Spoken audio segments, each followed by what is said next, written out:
Okay, my name is Dennis Gill with the Americans in Wartime Museum. Today's date is 23 February 2020, and I am with Jackie Chambers, and we are in Alexandria, Virginia at the 7 Corps reunion. And sir, if I could have you give me your name, where were you born, and what year were you born in? Jackie Lee Chambers, Okay, Jasper, Indiana, and 57. 1957, okay. And what branch of the service were you in? I was in the Army. The Army. And what war or conflict did you participate in? A Desert Storm. Desert Storm, okay. You have any other family members that were military? My father was with the 3rd Armored Division in World War II.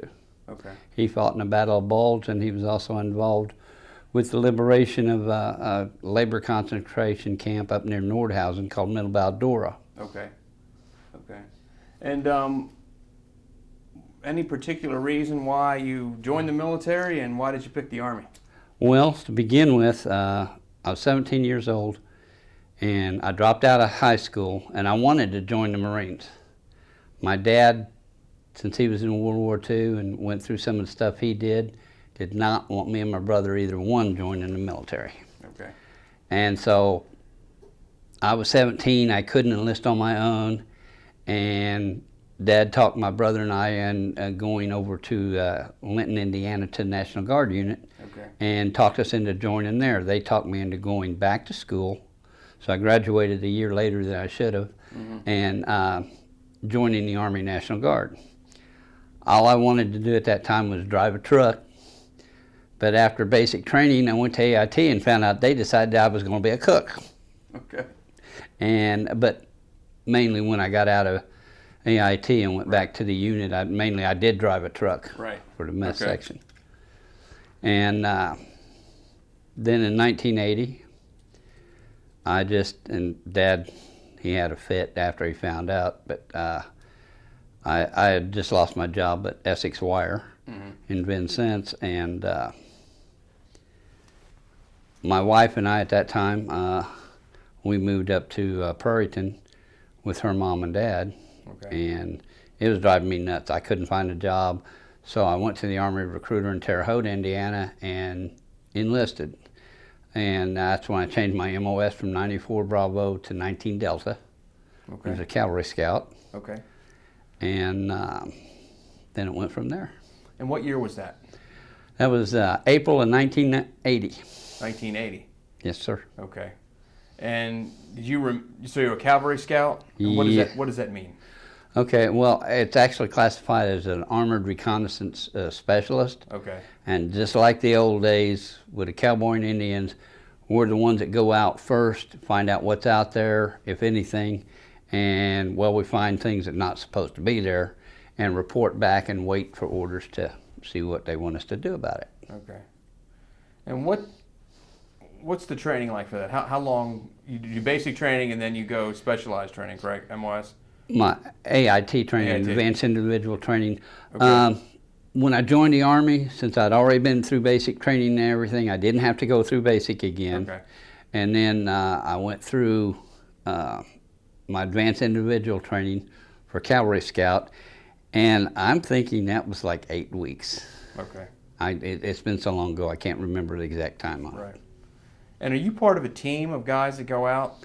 Yes. You're not individually going out? No, we go out in small teams, usually about 6 to 8. Okay. And actually the smaller teams on a reconnaissance mission, smaller the teams, the better it is.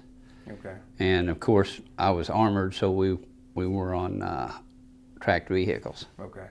And what,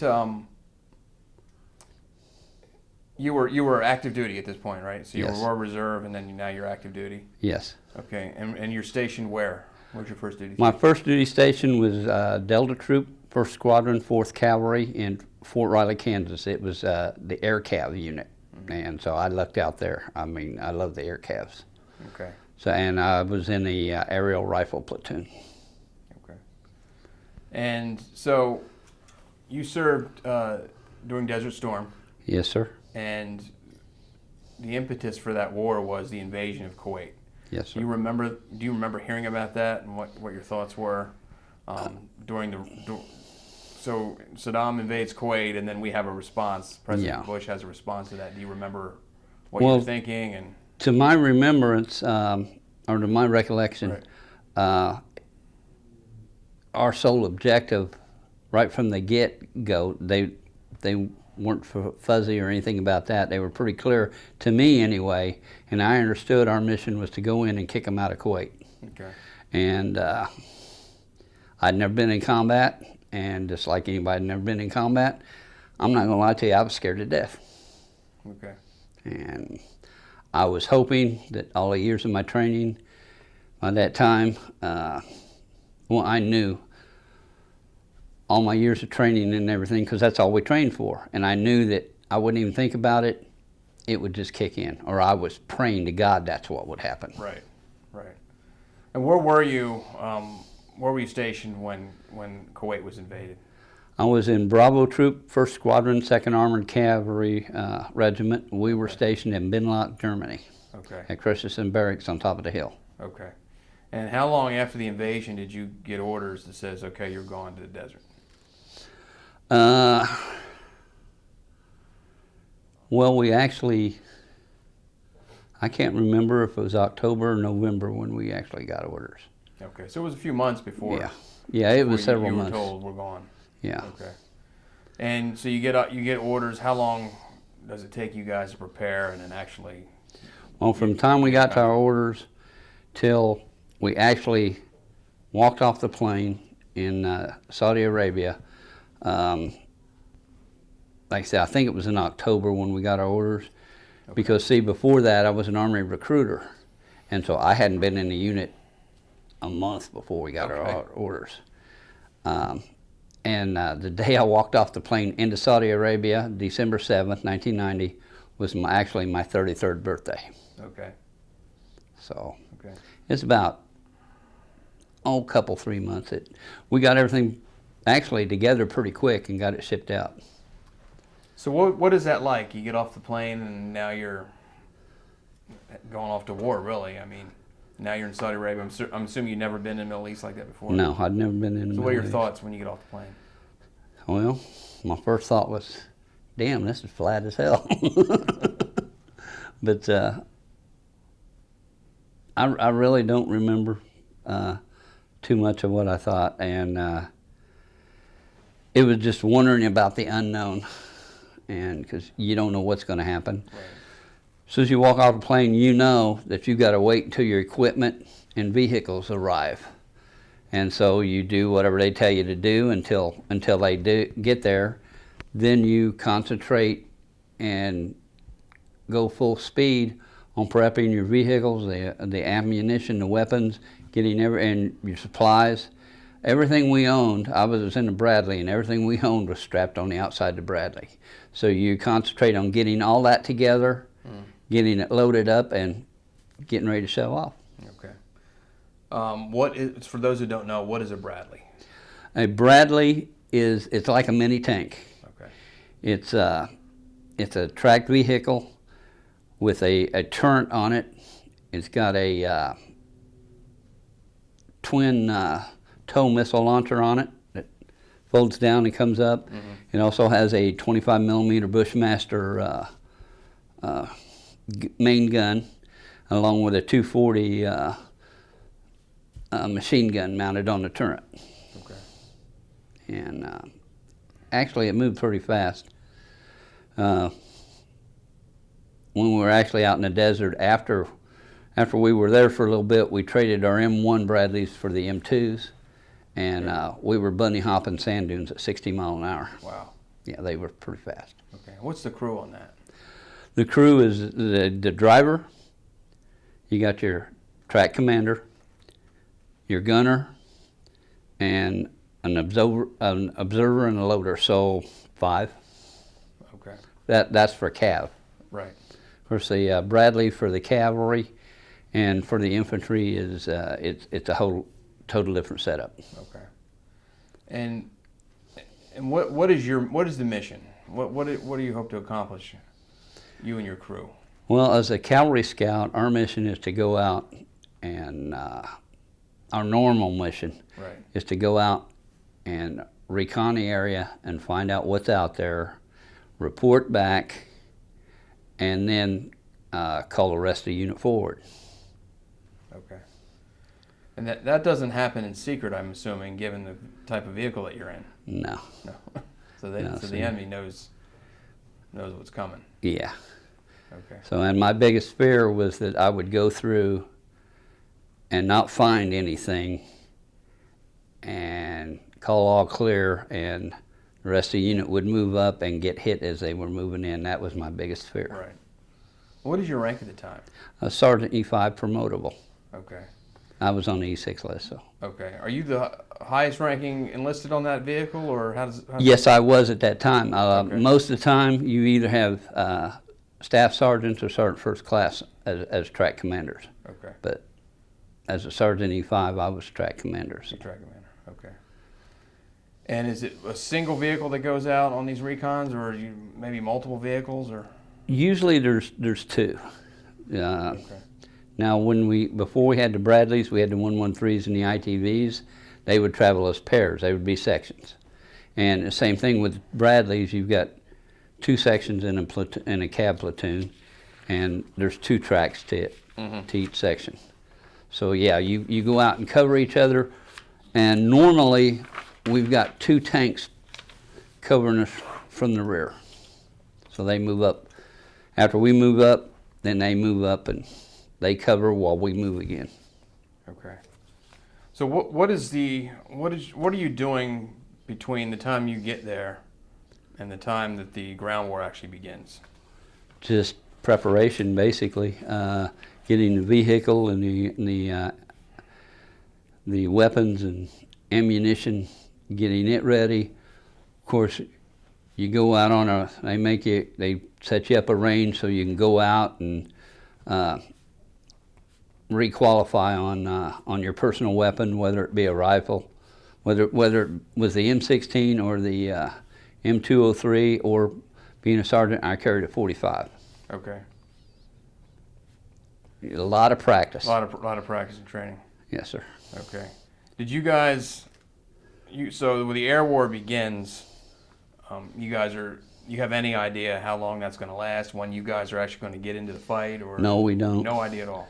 No idea. We knew the deadline Saddam had was the 28th of February. We knew we were going in sometime, or was it 28th or 23rd? One of the two, either 23rd of February or 28th. I don't remember exact deadline date because it's been so long ago. Right. But I knew after the deadline date we would be going in shortly if he did not comply. Okay. And you guys, are you keeping up with the air war and the progress that's being made there, or do you not have time to do any of that, really? Well, out there in the middle of the desert, you don't get much information on that. I mean, you see the planes go over and stuff, and that, along with the MLRSs firing and stuff, you see all the stuff going over you, but you really don't have any information. You really don't get any information on what's going on with it. Right. So you kind of left in the dark a little bit about.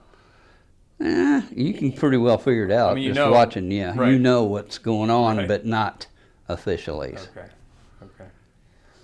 So how much notice do you get before the ground war begins? I'm wanting to say about 72 hours. Okay. Because we were all ready to go, and before it went, at our assembly area, we loaded all those vehicles up on big transport trucks, and they took us like 300 or 400 miles to our kickoff point. And then I think we sat there like 2-3 days before we actually went in. Okay. Talk about that. First time in combat, and now it's go time. Yeah, and well, the night before we went in, my crew came to me, and of course by that time, actually what had happened, I'd been, since we got there until about 3 days before we moved, I was in the turn of the Bradley by myself. I was actually TCing and gunning the Bradley by myself. And then about 3 days, 2-3 days before we took off to the kickoff point, a staff sergeant, Gardner, finally arrived, which he had been back in Germany doing everything he could to keep from coming. But he finally got there, and since I was the only one without a gunner, he was a staff sergeant, they put him as track commander and put me as gunner on my Bradley. Okay. So what is it, when the war kicks off, what are you guys now tasked with doing? We're supposed to sweep through, all get online. Of course, the tanks are behind us.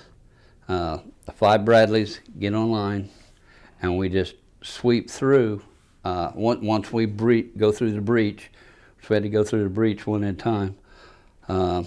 Once we went through the breach, we spread out and just swept through, trying to take out any targets of opportunity and things like that. So you guys are on the tip of the spear. I mean, you're the Yes, sir. first ones in. Yes, sir. Okay.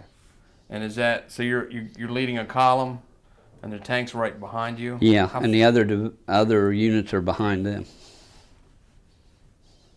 Okay. How far behind are these tanks? They're not right behind you. No, they're not right behind us. They're like anywhere from a half a click to a click behind us. 500 to 1,000 meters behind us, I'd say. Okay. And did you engage any enemy at this point? I mean, no, we didn't. Not right away, because it was the middle of a sandstorm, and you could see a certain distance with your day sight, but then you had to go to your thermal sights and to pick anything up because of the sandstorm. And we used our thermal sights more than we did our days, and I kept swapping back and forth from day to thermal, so anything I could pick up and see, then I would identify it and see whether to engage it or not. Right. And you didn't see any? Not for a little bit. We've seen a lot of abandoned vehicles and things, and then further we went, the more things picked up and the more traffic, and we caught them running out of Kuwait up near the Euphrates, I think it was. Okay. What is your objective? Where are you heading to?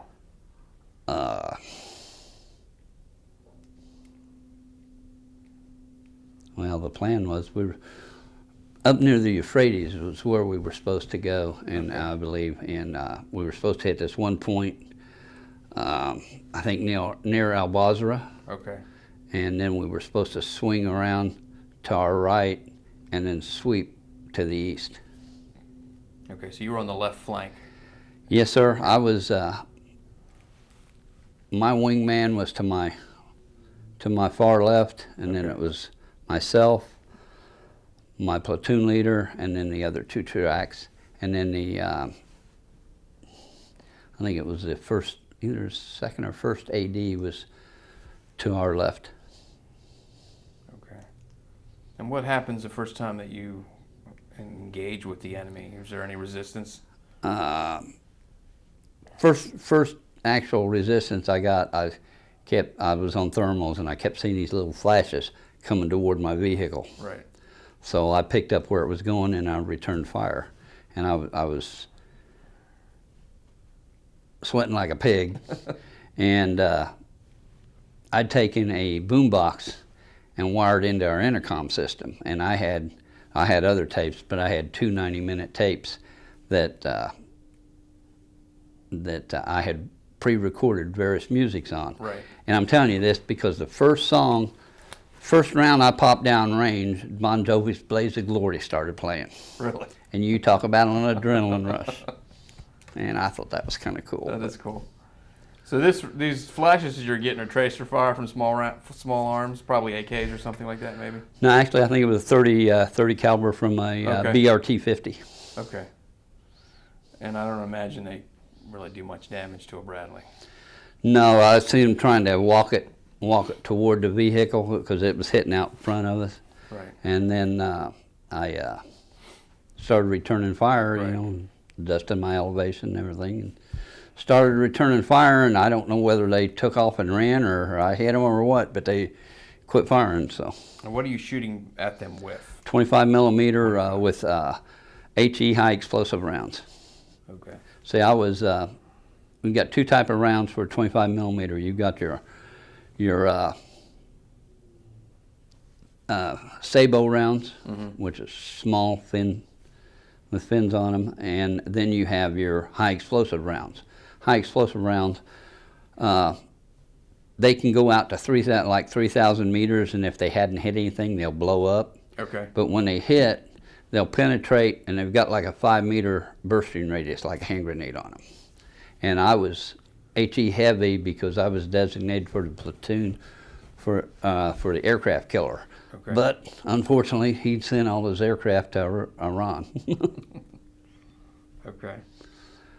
What's going through your head as you now engage the enemy for the first time? I mean, you've never been in combat, so this is the first time you're getting shot at and you're returning fire. I am just concentrating on finding what's out there. That's all I'm thinking of. I'm watching my wingman, and I'm concentrating what's in front of me and what's in my line of fire, sweeping and praying to God I don't miss something.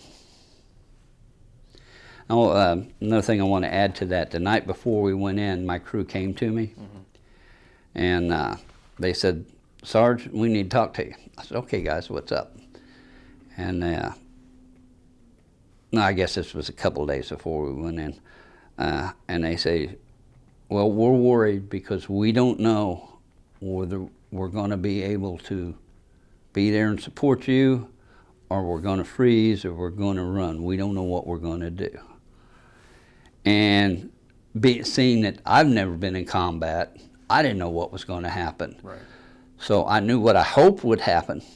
And I told them, I said, "Look, guys, don't worry about it." I said, "This is all we've trained for all of our career. This is what we trained for.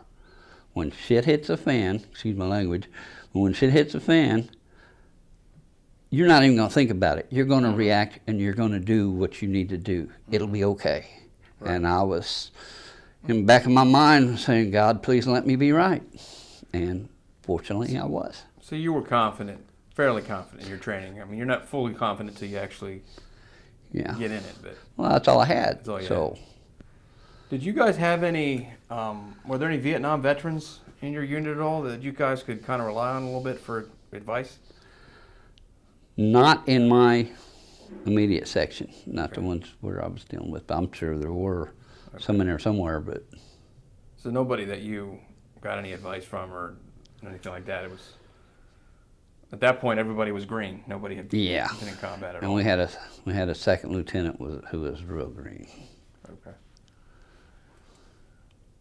Had you guys been briefed on what kind of resistance to expect from the Iraqis? Yeah, we were briefed. Matter of fact, we had to learn the various types of equipment that they had and their capabilities.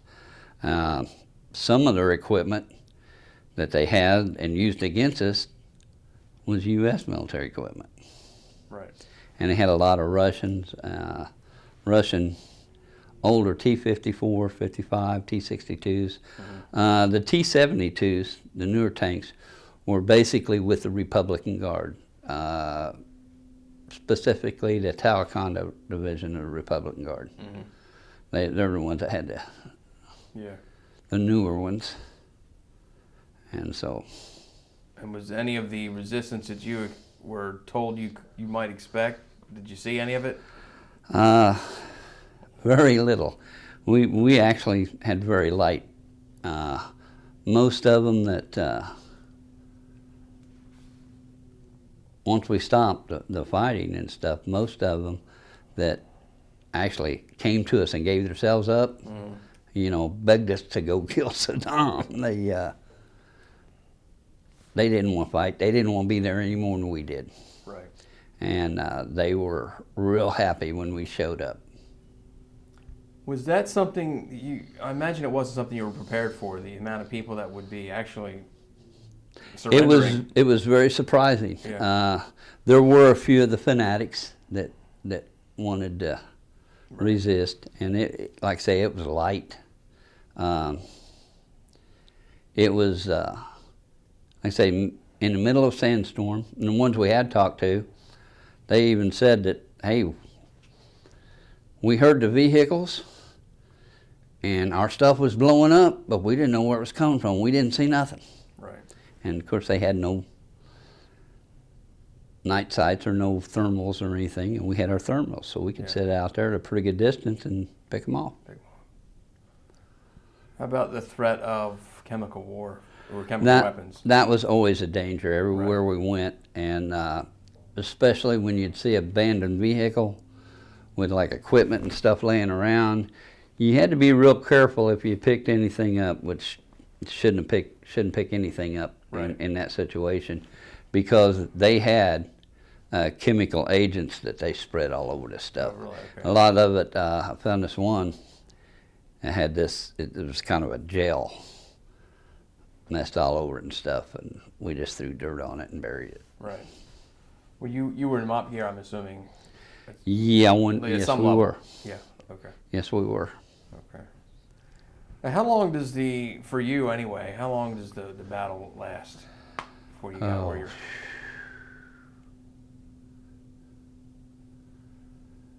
I'm trying to think if, once we made contact and actually started, probably a day, and we started about 10 o'clock. No, it was like, whenever we actually breached was about 2:30. Okay. When we actually breached. And then, of course, we moved, we stopped for the night, and then the next day we kept on going. And yeah, I'd say about a day, day and a half. A day. And when you got to the, I guess, the rendezvous point, you guys, what happens there? Was there a plan in place to advance from there? We were all setting up, and by that time it was pretty well over, and we'd set up. We spent the night. Next day we moved to 101st, and then we're setting up traffic control points and prisoner processing points all along there. And they had moved us. We had a briefing that night, and all the fighting had basically, for us anyway, all the fighting had pretty well died down. And of course we had to, you've always got one or two out there somewhere and stuff. And the next day they moved us into Kuwait for like 72 hours. I don't really know how many kilometers into Kuwait we went, but we found one of Saddam's supply points. And there, which surprised us, we had to be careful there. There was a lot of bunkers and stuff. And I figured they'd be booby-trapped more than they were, but they weren't really booby-trapped, but they did have chemical agents spread around. There we found arms and ammunition from Jordan dated after the arms embargo. So, of course, the king of Jordan was Saddam's cousin, so that wasn't surprising. But. Right. Was there, so when you guys are advancing, you're not experiencing a whole lot of resistance? Not a whole lot, Was there calls to slow down because the rest of the column can't keep up? Was that ever an issue? No, actually, there was at one point there was even a call for us to speed up because they wanted us to swing right and link up with the tanks. The tanks, I guess, were on our right. And then I guess we were going to sweep east. But as far as slowing down, no. It was more, come on, let's go, speed up. Right. And there was no issues with the supplies and... No, the supplies, they kept us well supplied and everything, because once we went through and the rest of the units come through, supply lines was wide open. Okay. Was there ever talk amongst the troops that we ought to be going to Baghdad and just ending this thing right Oh, now? we all wanted to go to Baghdad. All of us wanted to go to Baghdad. So it was probably a little bit of a disappointment Yeah. when you found out we were not going to Baghdad. Yeah. Actually, we went 152 kilometers into Kuwait further than we were supposed to go. Right. So. Was there a thought that if we don't go to Baghdad, we're going to be back here at some point doing this all over again? I myself, no. I never even thought about having to go back. I'm sure some probably did, Right. but personally, I never thought we'd have to go back. Once the ground war is over for you guys, what happens? What are you tasked with doing now? Well, like I said, once that's over, we move into Kuwait for 72 hours. Then we move back up near the Euphrates, just north of El Basra, to a traffic control point, 101st set over, and we take over that, and we start processing POWs and refugees. And first day there was a young lady, real young lady, and she was pregnant, and the medics of one of the units up there had delivered the baby. And so they put her in a Humvee, was going to take her back to her village, and I had the honor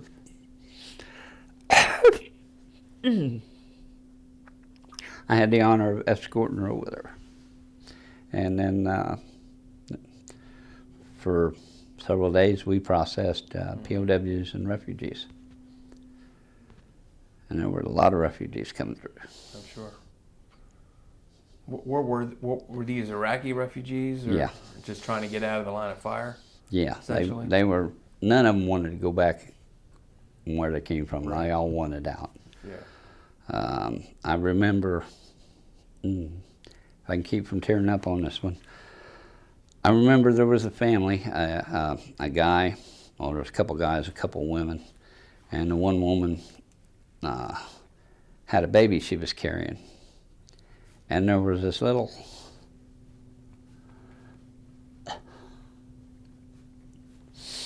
give me a minute. Mm-hmm. There was this little 3 or 4 year old that I gave her a MRE and some water, and before I could stop her, she downed the water and almost threw up. So I took care of her, and she had a hard time keeping up. So I just picked her up, put her on my shoulder, and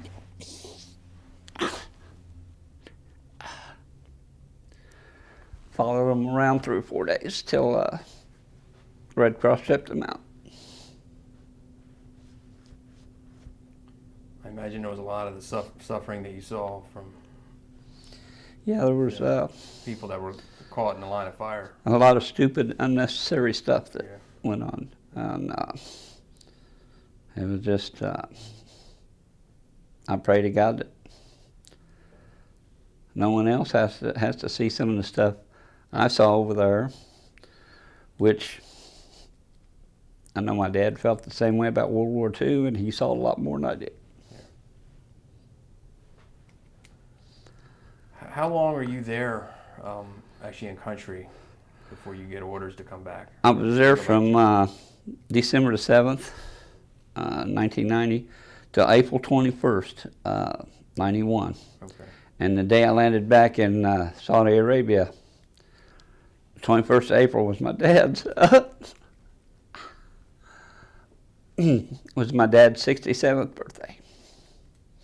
And then the first time I went home on leave afterwards, the day I got home, was my mom and dad's 48th wedding anniversary.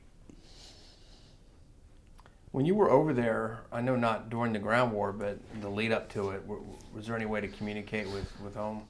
Yeah, we were able to make, periodically we were able to make calls, and you can always write letters. I mean, my mom and my sisters kept me supplied with Folgers instant coffee, Oreos, and Skol. Right. So yeah, we were from the time that we actually moved to our kickoff point till we got back to the rear area there, we weren't, letters was about all you could do. Right. I'm sorry. sure you'd heard the stories about, well, obviously, you know the reaction of the country to the Vietnam War, to the veterans and what they experienced. Yeah, they got spit on and called baby killers and everything else when they returned home. Right. That was, the mood of the country was completely different. Oh, entirely different. Were you guys aware of what was going on here and the support that you had from the American public? Not until I came, the first time I come home on leave. Okay.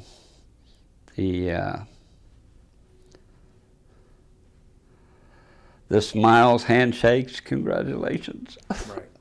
were actually pretty overwhelming and pretty surprising. Right. Right. If you had, is there anything that you haven't mentioned that really stands out about your time over there? Well, before we got kicked off, there was we had the Pakistanis was doing all the catering for our food and everything. Well, there was food poisoning going around, so nobody really knew where it was coming from. So I thought I was going to be smart, so I didn't eat anything but the salads and vegetables and stuff. Well, guess what? I got food poisoning. So I was pretty sick for about 3 days. They took me to one of the field hospitals and, you know, rehydrated me and everything and sent me back. So that was, I'm thinking, God, how dumb was I, you know? But I figured that'd be the safe food to eat. Right, right. And now just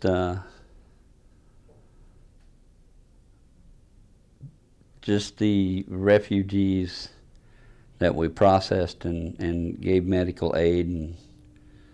And was one case, me and these two privates were watching about 45 prisoners that we had gathered up, and we were getting ready to move them about a mile and a half down the road to the pickup point where the MPs were picking them up. And these two were, I saw my private, he was watching them, these two were kneeled down and they were talking and stuff, you know, kind of like privacy stuff. And then he said, "Oh, no, come here." So he called them over and was talking to them, see what was going on, and there was nothing. So we searched them again. And this was after the MPs had already searched them and put them in a pile. Right. We pulled a .32 automatic out of one of the guy's pistol, already locked and loaded with a hammer drawback. Wow. So we don't know what he was going to do with it, but no, give it here. And he'd already been searched at that point. Yeah. So, yeah, we got more thorough in the processing. Right. It didn't matter if the MPs had already had hold of them or not, we'd still check them out. And what division were you with? I was with 2nd Armored Cav Regiment. 2nd Armored Cav, okay. So your homecoming was a positive experience? Oh, yeah, it was. It was. Yeah. Well, that's how I remember Desert Storm. When I got there on my birthday, I got out on my dad's birthday, I come home on Mom and Dad's 48th wedding anniversary. So I try to keep the positive. Right. And that's how I remember it. Looking back on it, how would you say that your experience, your wartime experience, has affected you? Well, I don't care for what reason. Once you kill somebody, it changes you inside. You're never the same person. And I think it made me harder, but it also made me more cautious and more conscientious about what's going on around me. Did the experience of seeing what life is like for the average Iraqi, that made me sick. did that change how you look at life here in America? Where even the poorest people aren't as poor as they are? Yeah, it really did. And I thought, well, everybody should see how they live over there. And I mean, the richest country in the world over there, and they live like peasants. And or the majority of them do. There are those who are wealthy and take advantage of it, but you know, that's, and the only really negative thing that really hit me hard, one of the first vehicles that I saw destroyed, it was a four-wheel, I assume it was a scout vehicle, and I picked it up on my thermals, I switched it over to day sight, and I could see it sitting like this in front of me, about 900 meters out. It's kind of sitting like, yeah, a little like that. And I could actually see the driver and the guy standing up beside the machine gun. But I think before I could actually identify it or say anything, my wingman on my far left let go with a tow missile. It hit on the left headlight, and the only thing that was left was a machine gun flying through the air. Now, I'd had dreams about that for years afterwards, till about 2 years ago. And then one morning I just woke up and it hit me. The reason I was having those dreams, that vehicle, unfortunately, was one of the coalition forces from Britain. So it was a friendly fire that happened there. And after I realized that, I never had that dream again. And I guess, you know, before I could get on the radio and say we had friendlies to the front, because we didn't know we had friendlies. We didn't know any friendlies was in front of us, directly in front of us. And then, like I say, after that, I never had that dream again. Once I let it come out of my subconscious, I guess. But, and there was one other incident which made me mad, made us mad more than anything else, because we basically didn't have any maps. All we had was a map sheet with a plastic overlay over it with grid squares, and we had our grid squares wrote down, and we'd move off of those. We'd erase them and put the new ones in. And we had one GPS, and our lieutenant had that. And he stopped us and did a call for fire mission. Well, a DPICM round went off 100 meters in front of my track. Stuff flying everywhere, hitting the track and stuff. Everybody started screaming, you know, cease fire over the radio, and that kind of ticked us off a little bit. Right. Yeah, he wasn't very good with a map. Most lieutenants aren't. So I guess we take that for granted today. You know, everyone's got GPS in their pocket. Yeah. Back then, you know, not everybody had the GPS. A lot of it was maps. There was one per platoon. Well, the thing too is when you're reading a map, you have to orient the map to true north, and then use the map along with terrain association. Terrain association will make or break you on reading a map. Right. And surprisingly, a lot of the officers that I'd had under me could not read a map. They would always go the wrong way or wind up in the wrong direction, a wrong place. I remember one time we were doing transition training for this scouts still had the 113s and ITVs. We were doing a transition training at Hohenfels, Germany. It was the last, closing on the last day of their transition training for the M1 tanks. Mm-hmm. We were supposed to move to a position. Well, I was section leader, and I took my 113 with my ITV behind me, and we go and just get to my position. And I'm sitting there looking around, well, where the hell's everybody else? And I see it, it was about a click away. It was pretty flat. You could see, I see a tank sitting over there. I says, well, told my TV to stay put, and I went over there to see who it was. What was my platoon sergeant? And we were just talking about, you know, our position. Right. When the captain pulls up and wants to know what the hell's going on. And, he chewed out the platoon sergeant pretty good and about not being where he was supposed to be. And he looks up at me, and it's Captain Hightower. He said, Chambers, where did you wind up? I said, over there with my ITV. And he looked and he said, well, you're the only one that was in the right place.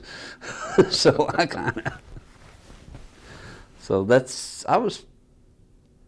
when I was in, I was pretty conscientious and dedicated to what I was doing. Right. A lot of my guys thought I was an asshole, but I did what it took to get the job done. Yeah. One of the goals of this project is to preserve stories like yours for, I don't know, a generation or two ahead of you. Is there any message you want to send them, somebody that might be watching this in 100 years?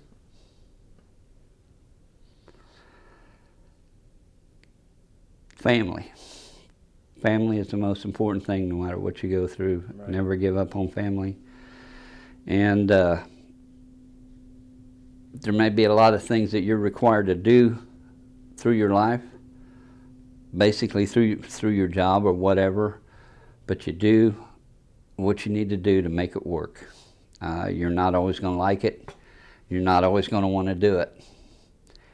And that's what I've always tried to instill in my two daughters, was you make the best out of the situation that you're in. And always look on the positive side. Right. And so far it's worked for me most of the time. Sometimes it hasn't, but yeah, family, and do whatever it takes to make it work. Yeah. As long as it's legal.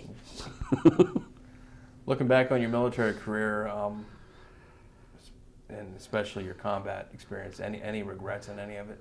No, sir. Well, I do have one regret. And whenever Desert Storm was over, they were putting a lot of good people out for a lot of,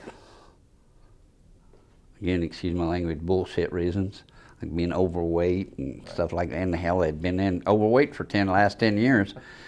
And they offered me $33,000 to get out on the early transition program. And I saw what they were doing to other older soldiers, and I said, yeah, it's time for me to move on. And I took it and ran. If I had it to do over again, I'd tell them what they could do with their $33,000. Right. Because that was the biggest mistake I ever made in my life.